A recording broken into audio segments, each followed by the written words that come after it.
South India's #1 travel brand. You know you are special when you're with GT Holidays. MCR Pure Cotton Club, formals and casual shirts. Hello, Sashikanth, Madhavan. You guys have known each other for a really long time. When was the first time you met? What is that? Do you remember that? Yes. I was in the middle of shoot for Kavyat 11 and Maddie and I had a common friend called Varun. And Varun one day picked up the phone and he said, I want you to meet Maddie. And I said, yeah, for sure. And then I think we met at his office and then subsequently in then Park Sheraton. Correct? Park Sheraton, Adaya Park. And we had this beautiful conversation. Yeah. And here we are. So the context to that is, I was trying to find appropriate producers for Irudhi Sutru. Right. So I couldn't find anybody, they didn't like the fact that it was a woman-centric film or the fact that I'm doing it as a boxer Woman and stuff like that. A woman director. Failed woman director. அப்படிலாம் பேசிட்டு இருந்தாங்க. Sudha's going to get angry about this. But she is aware of that. She's, Yeah. And I was desperately looking for somebody who would believe in the conviction without having to change it. And I had met people who had ideas about who to cast as the girl and stuff like that, which was completely way off. For the first time, Varun said, you have to meet Sashi. So I went and met Sashi. I hadn't heard much about him, except that he had done a couple of very iconic films. Why Not had done some pretty iconic films till then. Low budget, but really, game changers. So I started talking to him. And I pitched the entire story of the whole narration of Irudhi Sutru to him. And his reactions, the kind of words he used, the kind of inputs he was giving, was extremely refreshing for me. For me, I'm like, oh God, finally somebody who's speaking my language, somebody who understands what I have in mind. And even if it didn't work out, I was very sure that I had found an ally in terms of somebody who, I had that in a few directors before that, but very few and far between. So with Sashi, the connect was absolutely instant. Nice. And then I was wondering why I hadn't done work with this guy before. And of course, now we're doing the third film together. Yeah, and then there was Vikram Vedha, Irudhi Sutru, all solid films, like very reputed, well-performing films. It's like a good combination. Now, in your trailer for Test, there is this very intriguing line which I kept thinking about it for some time. So there's this cricketer, and they say that he plays only for the game. To align to that effect, is it possible to be that pure with any activity? Oh, good question. And you have the right answer for it. Yeah, I think that's the bit that defines sports people, especially in this film, right? I was just explaining, to someone that the idea of narcissism sometimes is taken out of context and could be very negative, right? But when a sportsman walks into a field of play, he believes he's a gladiator. This changes for him, like it becomes a battlefield. He feels he's a soldier, right? And they do things that we don't expect from normal people. There's a clear difference in terms of how we see, because it's just a guy hitting a ball with a bat for us. How does it make a difference to anyone's life, right? But the cricketer doesn't see it like that. He believes that he will put everything on the line to get that right. So for us to take that idea and place it on a professional sportsman at the highest level is not right. They think completely differently. You were saying the example of Virat Kohli, Yeah. So, you wanted to know if somebody can be as pure about your dedication, no? Yeah, because we had this draft of this idea for quite some time. We wrote it, I wrote it with Suman about 12 years back. Yeah. But it had a very flat, plot-driven kind of ideas. But I needed more with the characters, right? And there was an interview that I saw of Virat Kohli that somebody was asking him about an incident that happened. He was 18 or 17. His father passes away when he was playing for Delhi Ranji Trophy. His father passes away at 3 early in the morning, and at 6 he packs the bag and goes to play the game. So years later, this guy is asking him, how did you do that? That was not the the bit which was surprising, but the answer to that was he said, not playing was never a choice, right? So look at the kind of sharpness that mind has to look at, where he doesn't even think that not playing is an option, right? He just is going there and playing. So that gave me the thing saying that that's the insight I needed to understand a sportsman. I'm just going to pick up and answer that question. The line itself is such that to survive in it, you yourself have to give yourself a sense of purpose. You have to weigh in your commitment to such an extent that maybe it is not as grand a picture from the outside as other people see, but for you, that has to become the driving force, or you're not going to survive either as a sportsman or as an actor. The reason I'm saying it is, we look at it as Virat Kohli going and playing a cricket match. We don't look at it from the fact that he went and scored a duck in the last match. There are 300 comments which are saying you took money and threw your wicket away. There are 500 issues that is happening in his life because, they are not allowed to do this, you're not allowed to do that. There are people speculating on his performance. As an actor, I know that when I do a movie, everything from my look to the way I've delivered my dialogue or my commitment, or sometimes fair, sometimes very unfair comments that come there, that shake me up. I don't see the relevance sometimes. I see the nastiness involved. I see the negative space that these people are coming in. And all that plays in my mind when I'm choosing my next subject. Whether it's the right thing or not, only the outcome of the film will say. But if I don't give myself a gladiator sense of purpose, if I don't give my job that, I'm not going to survive. If Dhoni comes in there with the baggage of what he did last, or the fact that he's being accused of something that is not correct, and he's facing that ball. Baradwaj, can you imagine that when Virat is facing that next ball with a very important Pakistani team, and he's just scored a duck in the last game because of what we've won, lost or whatever, the pressure involved with hitting that ball, that is the intricacy with which we are trying to tell the story. Right. That is the sense of purpose that we have given to Siddharth's character, or all the three characters, so that unless, like they say, to win an Olympics right now, you have to be slightly inhuman. I mean, I know people who are training, so the physical training is only to a limit. How much further, higher and longer are you going to go? Yeah. You're not going to be able to fly, right? So the guy who won the javelin throw in Pakistan does not have the exact, and created the world record, does not have everything going for him in terms of training. But he creates a world record against all other countries that are and traditionally known to beat, everybody in javelin. The wind helps him or whatever. But his prep has to be inhuman. Yeah. It cannot be within the limits of humanity. So I found out that all these athletes who compete at that level, they have a quirk. Somebody's into Greek philosophy. I have met 16-year-old swimmers who are into Aristotle. Is that your son? No, my son isn't like that. I wish he is. But there are all his contemporaries, like David Popovic, is into Greek poetry at 18. And he gives as much importance to that as he gives to swimming. So they develop these quirks that gives them a larger sense of purpose, which is... No, but see, Santosh Shivan spots you, you do this sandalwood talc ad, whatever it is, many, many years ago. Yeah. And then 25 years have passed by like that, since Alipai they happened. And Yeah. here you are. But when you first get into the business, you're probably thinking, hey, it's fun, this, that. You're kind of, but the more you enter, the more you figure out that I have to last, I have to survive, I have to prolong my thing. And you are, and I mean this very, very complimentarily, that you have planned your career beautifully. The going into Hindi, the yet doing Tamil movies, keeping a sense of quality above easy mass success. I'm not saying mass success is easy, but you haven't always chosen that path. You've kind of, the Iridi Suttu with Shashi, Vikram Veda with Shashi, these are all not instant projects that yell, oh, commercial success. These are all, how much of the boy that was then has remained now? I'm asking if that purity of purpose that was there, somebody who just said, hey, I want to go out and have fun, is that still there? That is the primary thing. The moment I'm not having fun, the moment I'm not feeling... So I'm going to give you an insight into my life, which is very personal. And I pray every time I go onto the set.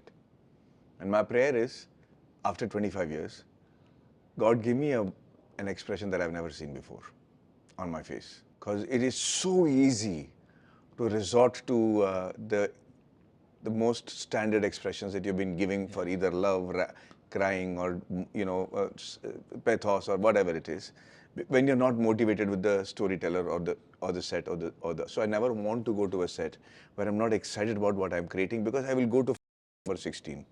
That's sure shot a killer for me. The sense of excitement about going onto the set, the childlike enthusiasm that I have, the moment that goes, I hope somebody throws me out of the industry because I don't want to go onto the set if I don't have that.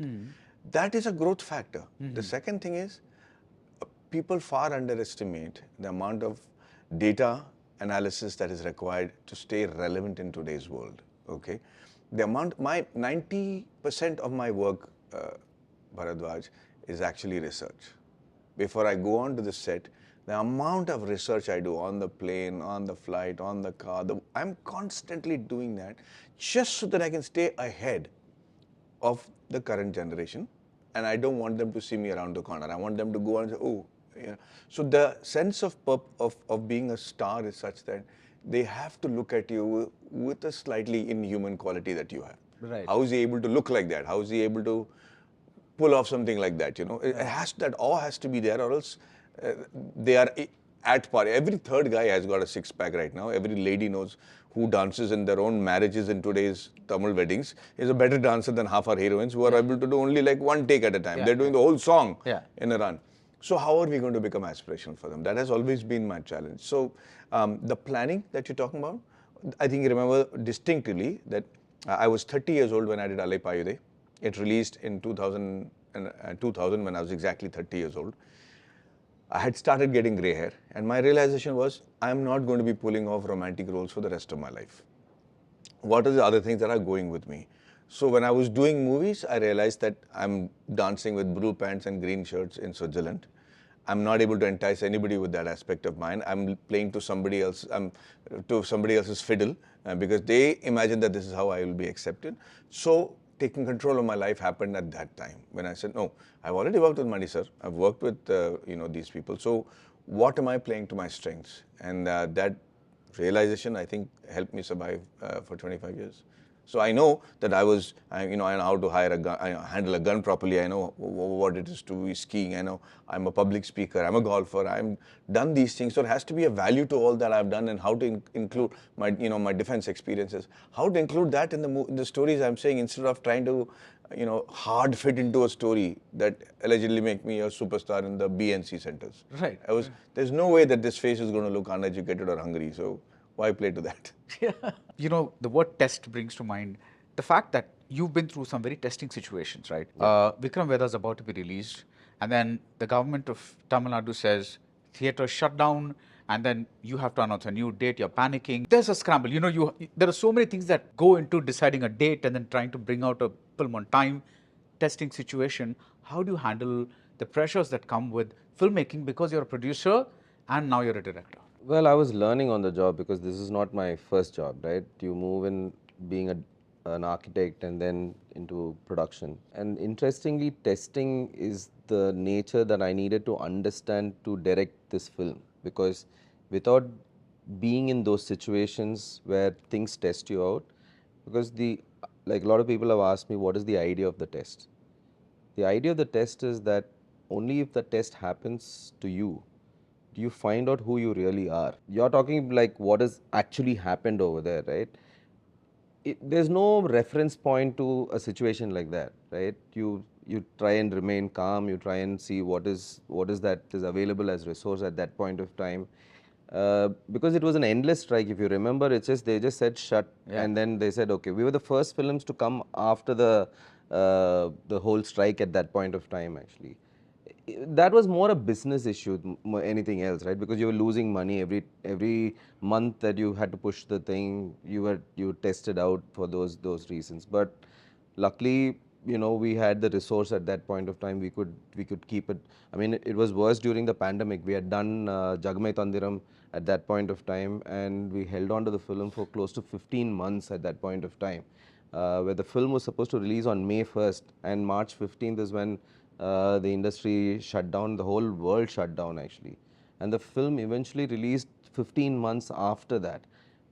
We went through a hell at that point of time. The kind of financial struggles we went through at that point of time was huge actually. But I guess it's always incremental, right? You would have found little struggles in the first film, the second film has a different struggle, We did Kavyata 11, which is a good film, but then was a disaster at the box office. It took me like 4 or 5 years to get out of it. So all of that kind of, you were bracing for the big one, right? Like big trials by fire, and then the Yeah, so you were, so I believe that you are always only that like away from the next big challenge, right? So it's not like suddenly life throws you one huge challenge. Yeah. There's always like one step by step. So you slowly brace yourself. But finally, I think all of that is what got me to test. So I think is the fun part of it actually. right. When you say you've been writing this with Suman for about 12 years now, Yeah. what was the original spark? What was that the plot line that of this? Yeah, like I said, it was not a character-driven film. It was a very plot-driven idea, right? The basic text remained the same, but there was no subtext. Okay. Right? So, which is what I needed to find. I needed to go and find these three characters because they're very, very one-dimensional. To say it fit a typical hero, a villain, that kind of thing. But I needed to get to a point where I explore the human texture, right? Because there's so much of texture in every human being. At one point of time, you're a hero. At another point, you become the villain of the part. But you're the same person actually, and you're just doing it at the best of your ability, right? I needed to get into that idea of finding interesting characters when I put them through a test. What do I see them? Like, for example, if you ask a normal person who's going to office saying that, hey, is your profession greater than your child? I mean, this is a no-brainer, right? Somebody would say, of course, my profession is nothing compared to my child. But then you take that context and give it to a cricketer, right? Like what Virat would have gone through, right?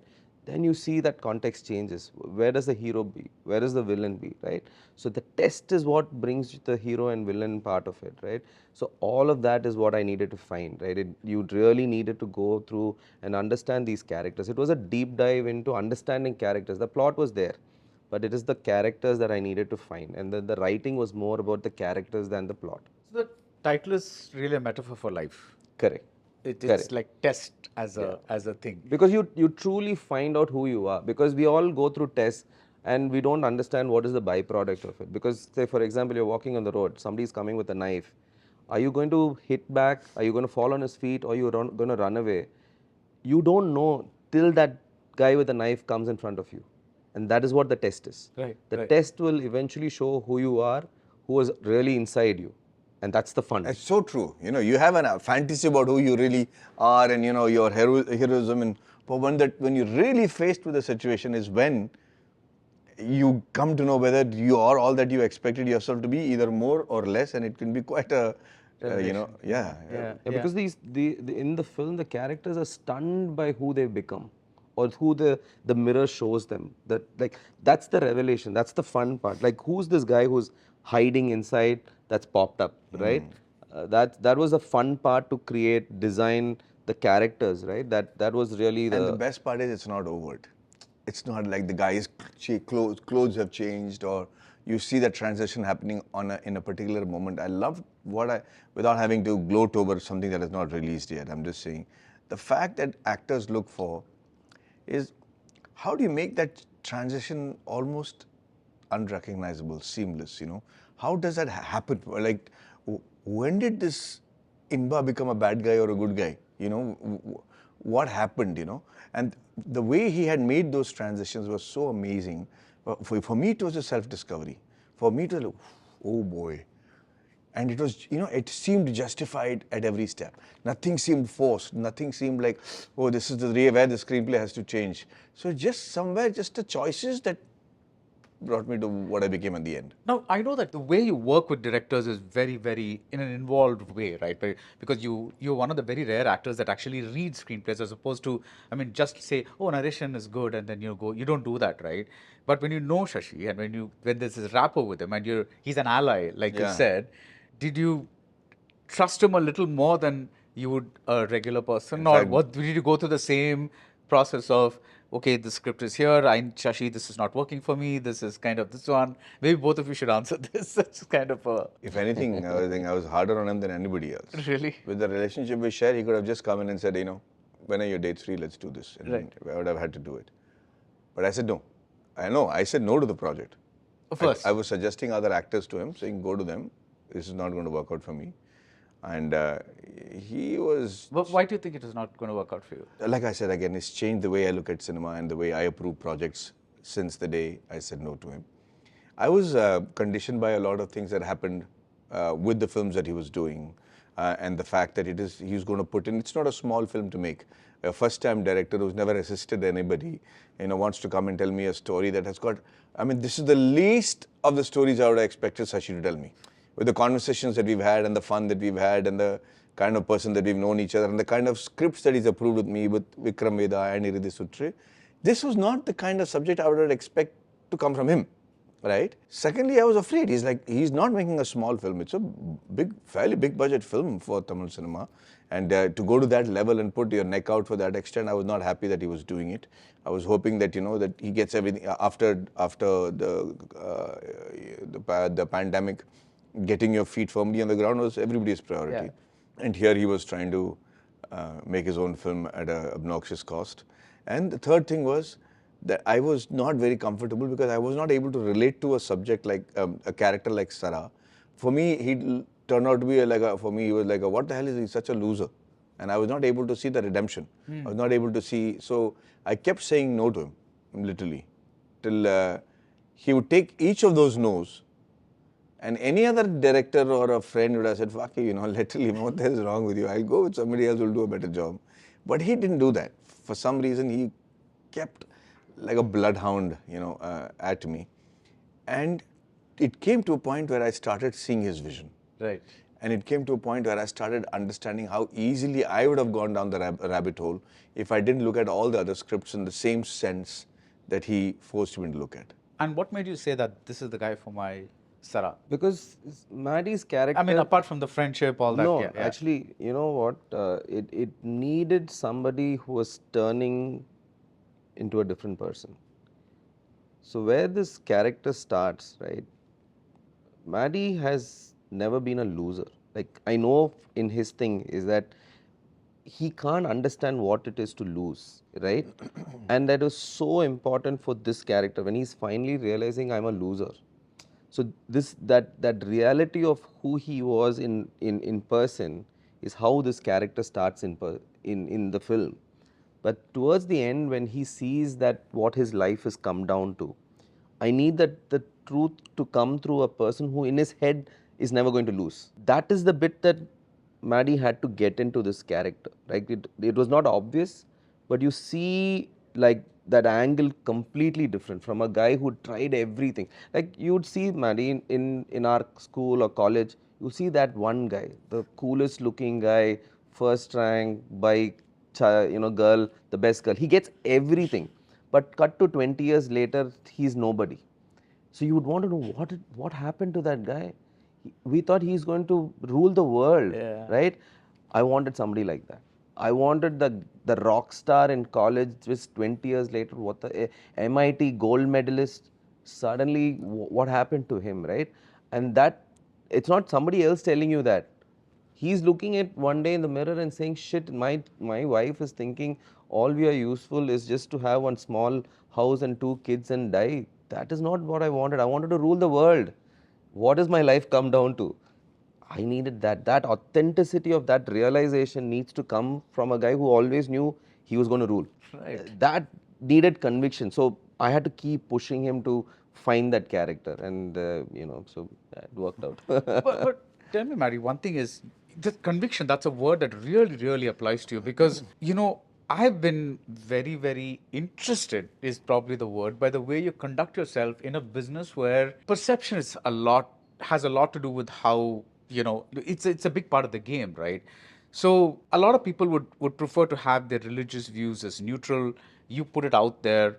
A lot of people would probably not be flaunting their gray this way. You put it out there.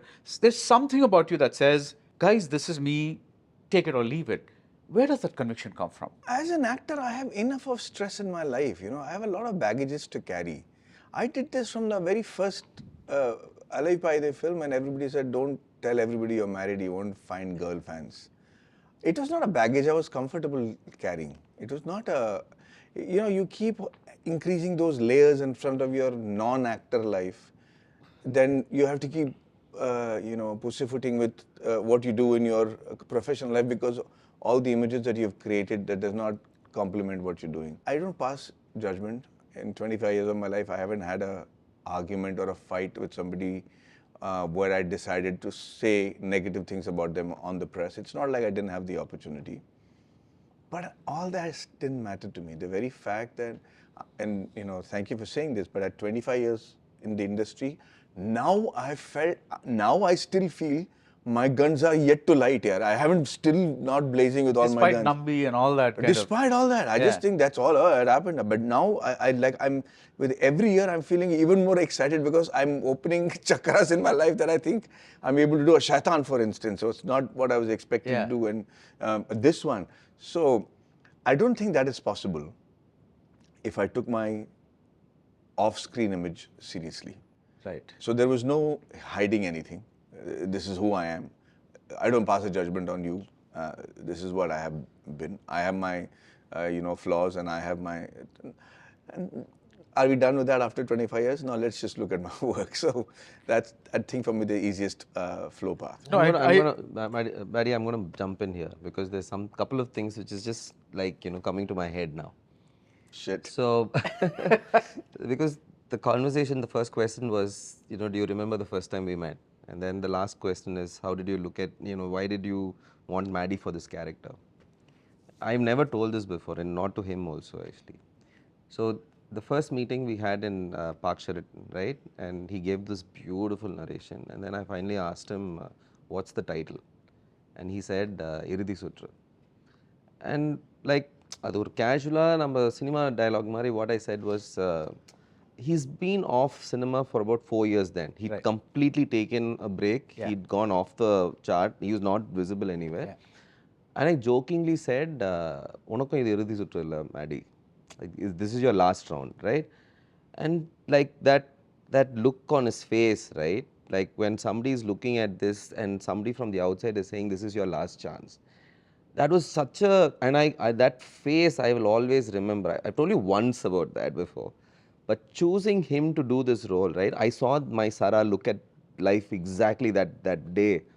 And I can't take that image of somebody from the outside saying, this is your last chance. And I was like, shit, Maddie has to play that. That is the face that I want when somebody's saying, this is your last chance. And what will he do to like grab hold of it and saying, I will prove to the world that I am great, and that last chance, right? So yeah, so I was just remembering that thing and saying, that's the face. That's an amazing story. Yeah, really. That's the face. I'm hearing it for the first time. I needed Sarah that because you always want to go back to a reference point of how that person reacts to, right? When somebody says, this is your last chance, imagine that, right? And somebody like rank outsider telling that, and that face, and I felt Sarah needs to have that face. So, Shashi, this is your first film. You are used to films being released in theatres, your productions that is, and now you find yourself releasing it in OTT. Tell me about this decision and what you see as an industry observer. You've been an industry observer for a long time now. So, I mean, actually, both of you can kind of probably weigh in on this. See, I think I am an industry observer from the outside. I've been an outsider. So, I don't... No, but you're on, why not? But I've always felt like I need to look at things from the outside, right? My idea has always been, how best do you tell a story? I'm a storyteller, right? How do you find ways to tell your story? Like I said, storytelling is half of it, finding the audience is the second part of it, right? We did Jagamai Tandram during pandemic times. We went direct to OTT, which was the best decision to do, right? And we forget that there's another small film called Mandela, which I did, right? Went on to win the National Award, and I won the best producer for that. So two ideas that I've said that a film reaches its audience, right? Whether it's OTT, this, whatever. And setting all of that aside, here I am a first-time director. Somebody like Netflix coming and saying that your film's going to reach 600 million people on day one. You would have to jump to that opportunity. I look at it as the greatest way to tell my story. Here's a platform that is giving me the opportunity to tell this story to 600 million people like that. I'm jumping at it. I look at it, that is how you need to reach the audience. I'm not saying is theatre better, OTT better? In this instance, this is what I felt as a storyteller to reach out. And I felt that's a creative decision. And you've been doing a lot of OTT shows, mixing it up with the movies. Shaitan was one of the few hits, genuine hits in 2024. This is a coexistence you're comfortable with. Yeah. I mean, I get to explore the actor in me to such an extent without fear. I feel sorry for actors who are confined with the limitations of what they consider their market. So I did Breathe, which was a negative shade guy. I did Railwayman, Decoupled. Direct to OTT was Mara. So all these, you know. Oh, I forgot that went directly to OTT. Deluxe film. That's correct. Like I said, if I don't take my image seriously, then the fact, but it is not without proper research. So I knew OTT was going to blow up. Okay, and I knew that when I do Breathe, people are going to say, oh, he's not got any films, that's why he's doing OTT. Tamil cinema also is not doing, so this is all. I'm used to all those comments. But the point here was, I knew that OTT was going to blow up. I needed content that was fresh. I needed pacing that was different from cinema. I knew people who were thinking that any film that is not getting a theatrical release could be a good enough script for OTT, would be making the last mistakes of their career, because it is not the same.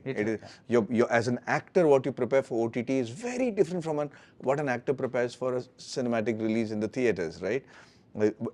If I just tell you the simple thing, as when I'm doing one called Legacy now, it is 8 episodes of almost 50 minutes each. So you're literally shooting 5 films, and we don't shoot anything linear. So on the first day, I'm shooting the 3rd scene of my episode 1, and I'm shooting the 8th scene of episode number 8. In my mind, the graph has to be so clear that it doesn't look like Tits on a Bull when it actually comes out in the sequence, right? So that prep is completely different. Anybody who makes the mistake of thinking, oh, OTT is going to be so easy, light, it is not. It's anything but that. So that was realizations that I had, the research that I have done, Decoupled, for instance, Railwaymen, all of these. The industry is changing.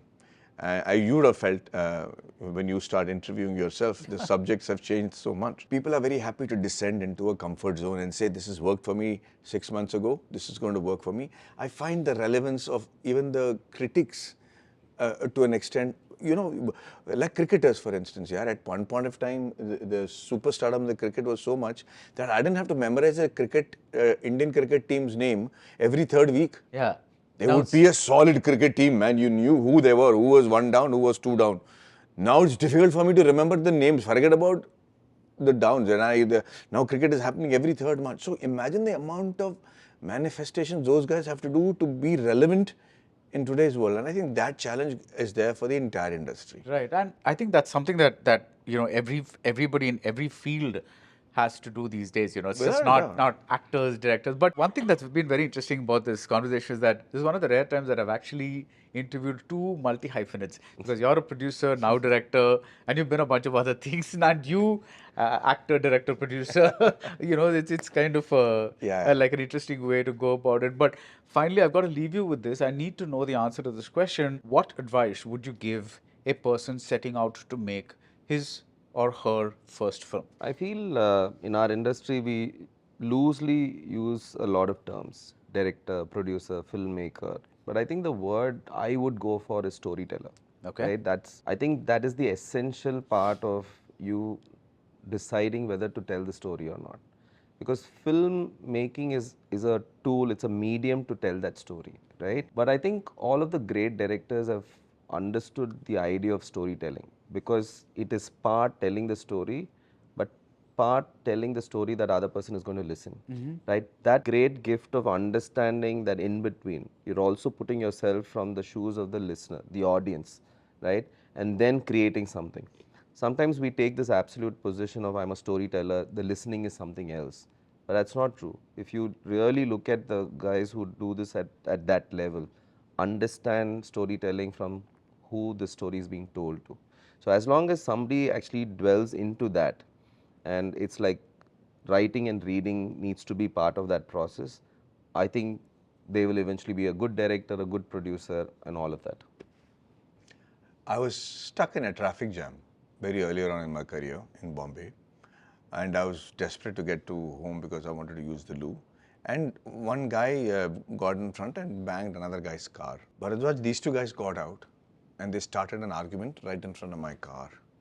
And they started off with like, are you blind? And dikhani deta sare profanities, gali mat dena, maa ki gali and all that.